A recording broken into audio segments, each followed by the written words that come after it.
পরিমাণ ন্যাক্কারজনক হামলা চালিয়েছে ছাত্রলীগের সন্ত্রাসীরা, এখন পর্যন্ত বিশ্ববিদ্যালয় প্রশাসন তাদেরকে চিহ্নিত করে আইনের আওতায় আনতে ব্যর্থ হয়েছে।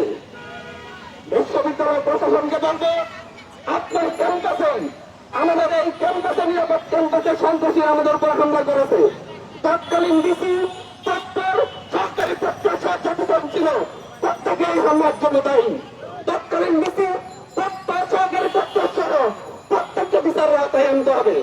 পাশাপাশি তৎকালীন ছাত্রলীগের সভাপতি সেক্রেটারি, বিশ্ববিদ্যালয় সভাপতি সেক্রেটারি, যারা নেতৃত্ব দিয়ে আমার বন্ধুর উপর হামলা করেছে, আপনারা দেখেছেন কিভাবে নির্মম ভাবে নারীদেরকে টার্গেট করে হামলা করা হয়েছে। সে হামলা এখন বিচার নেই। যারা হামলা করেছে, যারা আমাদের বন্ধুকে আহত করেছে, যারা নারী নির্যাতনের সাথে জড়িত, তাদের সাথে আমাদেরকে কাজ করতে বাধ্য করা হচ্ছে। কিসের গণক্ষমা? কোন গণক্ষমা? তাদের প্রতি কোন গণক্ষমার কথা বললে সেই শিক্ষককে আমরা ক্ষমা করবো না। যারা আমাদের মা বন্ধুর উপর হামলা করতে এক বিন্দু হৃদয় কাটেনি, তাদেরকে গণক্ষমার কথা বলে এই সন্ত্রাসীদেরকে পার পেয়ে যাওয়ার সুযোগ দেওয়া হচ্ছে।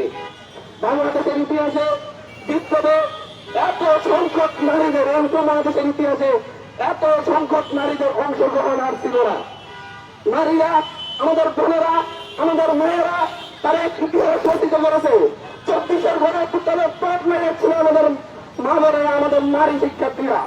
24-এর গণঅভ্যুত্থানে যখন আমরা ছেলেরা, আমরা পুরুষরা যখন রাজপথে দাঁড়াতে পারি নাই, তখন আমাদের নারী শিক্ষার্থীরা, আমাদের মা বোনেরা রাজপথে চোখে চোখ রেখে প্রশাসনের সাথে লড়াই করেছে, গুলির সামনে দাঁড়িয়েছে। ঠিক একইভাবে আমরা পূর্বে যে কোনো আন্দোলনে দেখতাম, যখন করে হামলা করা হয় শুধুমাত্র পুরুষদের উপর হামলা করা হয়, নারীরা গেলে তাদেরকে তাদের উপর হামলা করা হয় না। কিন্তু দুঃখজনক, লজ্জাজনক, বাংলাদেশের ইতিহাসের জন্য কলঙ্কজনক, সরকার তার পেটুয়া বাহিনী আমাদের নারীদের উপর টার্গেট করে হামলা করেছে। বাসার ছাড়ের একজন শিশু, মেয়ে শিশু খেলা করতেছিল, তাকে টার্গেট করা হয়েছে। বারান্দায় দাঁড়িয়ে, বারান্দার পাশে একজন মেয়ে শিক্ষার্থী পড়াশোনা করতেছিল, তাকে টার্গেট করা হয়েছে। এভাবে নারীদের উপর এভাবে টার্গেট করা হয়েছে। বিশ্ববিদ্যালয়ের প্রত্যেকটা ক্যাম্পাসে ডিজাইন করেছে, আমাদের বন্ধের উপর হামলা করা হয়েছে। তাদেরকে যখন তারা আন্দোলন আসতে চাইছিল, সেই ডিজাইন করেছে সভানেত্রী সেক্রেটারি সহ তাদের উপর হামলা করেছে। কিন্তু তাদের ডিজাইন করেছে প্রশাসন এখন মামলা দেয় নাই, প্রশাসন তাদেরকে চিহ্নিত করে নাই, তাদের চাকরি বাতিল করে নাই। তারা কতদিন লাগবে বিচার করতে, কতদিন লাগবে মামলা দিত? আমাদের বন্ধুকে আজকে 1.5 মাস ধরে ঘুরে আবার রাজনীতি করতে তারা চাচ্ছে বিচারের জন্য। দেশ স্বাধীন হয়েছে, কিন্তু আমাদের বন্ধুরা এখনো বিচার পাচ্ছে না। আমরা প্রশাসনকে বলবো, অতি দ্রুত আপনারা আমাদের বন্ধের পাঁচ দুগুণ আবার নারীদেরকে রাজপথে আমাদের বাধ্য করবেন না। আমরা ভাইয়েরা যারা আছি, আমাদের বড়রা রাজপথে বাঁধলে আমরা ভাইয়েরা ঘরে বসে থাকবো না। দ্রুত এই অত্যাচারীদের, যারা নারী নির্যাতনের সাথে জড়িত, তাদেরকে চিহ্নিত করুন, তাদেরকে বিশ্ববিদ্যালয় থেকে বহিষ্কার করুন, কলেজ থেকে বহিষ্কার করুন।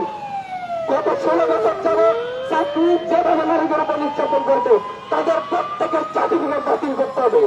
নাম বড় বড় সভাপতি সেক্রেটারি, বিশ্ববিদ্যালয় যারা সকল নির্যাতন সভাপতির ইতিহাস, প্রত্যেকের সার্টিফিকেট বাতিল করতে হবে এবং প্রত্যেককে আইনের আওতায় আনতে হবে। এটাই হচ্ছে দাবি। আমরা আমাদের বন্ধুদের সাথে সহমতি জানাচ্ছি। আমাদের বড়রা এগিয়ে যাবে, বড়রা আন্দোলন করবে, আমরা বড়দের ভাষা থেকে তাদেরকে সাপোর্ট দিব। আমরা বন্ধুর এই নির্যাতনের বিরুদ্ধে তাদের পাশে আছি, থাকবো। ধন্যবাদ সবাইকে।